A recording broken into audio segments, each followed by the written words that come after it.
I'm very excited to open this package, so I'm just going to get right into it.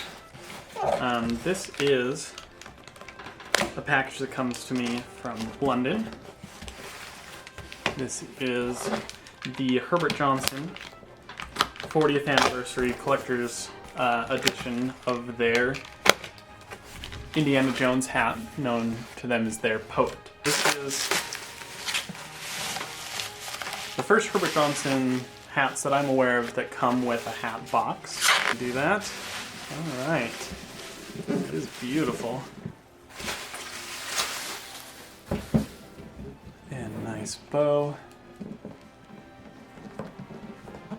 It's nice and flat. Oh, great. Cool. And then before I get into the main event, I guess I'll look at the official paperwork that is provided. Alright. So, bought of Herbert Johnson Hatters, Piccadilly, London. This special edition Raiders Poet has been produced to commemorate the 40th anniversary of the Paramount Pictures feature film Raiders of the Lost Ark, furnished in deep sable rabbit fur felt. Along with an exclusive champagne liner, the hat bears the initials IJ as per the original headwear. Collectible items also include a limited edition collector's leather keyring and an exclusive discount voucher for next purchase. Great.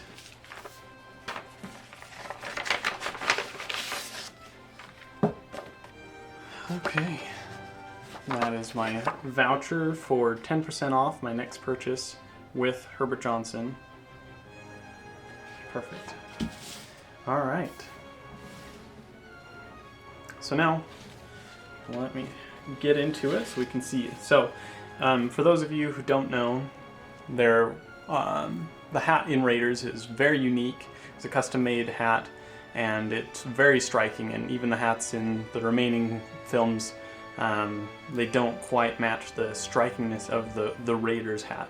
And the most famous scenes with the hat are the Streets of Cairo scenes. And so for this 40th anniversary, Herbert Johnson has specifically made this hat to look like the Streets of Cairo scene, which this is going to look a little bit different because in the Streets of Cairo scene, there's a lot of weathering and sweat stains and stuff on the hat, where this is going to be a brand new hat. The original hat in the movie was made out of rabbit fur felt, and so that's why this one is.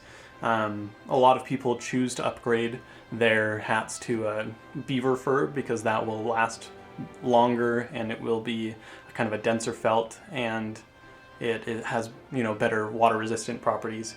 But to be as close as accurate as possible, I'm going with the original hatters, Herbert Johnson, and the original material, the rabbit felt.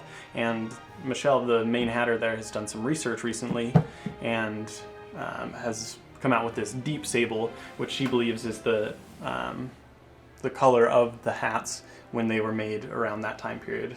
So, films, they do have color grading and stuff like that that can change the look of what you see on screen. But this is what the hat that Herbert Johnson would have made for the movie would have looked like, and styled specifically to the Streets of Cairo scene.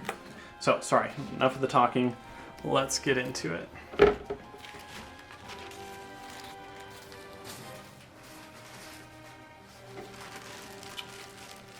It always amazes me how light these hats are.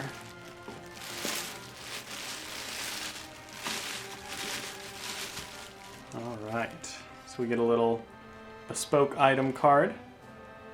Gives us a little details about fur and handling. That's great.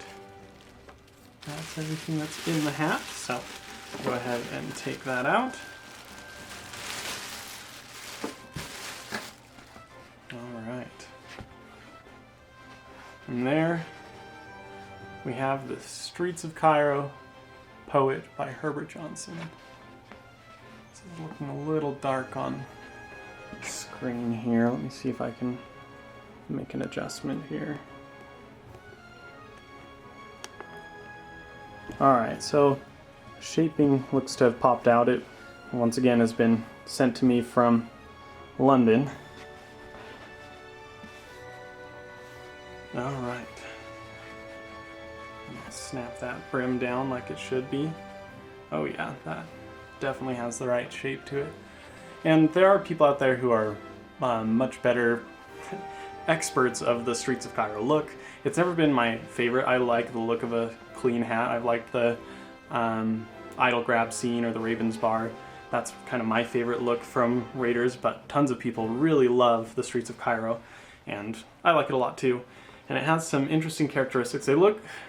I'm glad to see that this isn't an over-exaggeration on this model, because a lot of people who replicate the hat can tend to overdo it, and I think this has all the characteristics I would look for a Streets of Cairo hat, but not overdoing it. So we've got kind of the reverse taper a little bit in the back. We've got the turn. Oh yeah, that's essential. If you don't know about the Raiders turn, the bow is actually quite a bit further up because the hat is actually turned into a different place than its natural place to put the, man, I'm butchering these words, to put the pinch. And that helps it stay on better, but also gives the characteristics to the brim that make it warp and look really striking like that Streets of Cairo hat. And I can already see a little bit of how this is going up on this side and down on this side, and I can see a little bit of a mushroom effect, but I'm very glad to see that it's not overdone. It's subtle enough. And then let's take a look inside. So you can see they've got that. So these are supposedly the only hats Herbert Johnson will do with the IJ initials in them. You can get your own initials in any other hat, but this was how it was for the movie hat. And then we've got the Herbert Johnson hatters on this side, and then this is the champagne liner. It's a little less champagne than I thought it would be from the pictures. It looks definitely silver to me and not champagne, so I'm not sure if I know the definition of champagne, but I shouldn't have done that. Alright, I'm going to try this on and I'll do other videos later, but I just wanted to show this package, see what you get for that 40th anniversary. And then here inside of the plastic is the other part of the package, is this exclusive keyring that says it's not the years, it's the mileage, has the Herbert Johnson logo. And this is actually made by Herbert Johnson's parent company, Swain Aldenbridge or something like that. And so you get this, you get the 10% off, you get the certificate of authenticity, you get this beautiful hat. Rabbit definitely does feel different. I only have a beaver hat, and I'll do a comparison video later, but I'll just focus on the Herbert Johnson 40th anniversary for this. I'm really, really liking the look of everything. I'm excited to try it on. And then lastly, just wanted to give a better look at what we have here in this box. So one thing they mentioned was that supposedly their innovative hat box folds down flat. So I'm going to see if I can figure out how that works. So this obviously comes out, and then, okay, so, take that out. These are the supports for the hat, but then it just naturally fell down like that. And then, let's see if we can fold it flat. I'm not entirely sure what they expect, but that is nice. So if you want to store this or move it or something like that, it does fold flat like they said. So anyway, sorry for this rambly long video, but I thought there would be some people interested in the Herbert Johnson 40th anniversary Streets of Cairo Poet.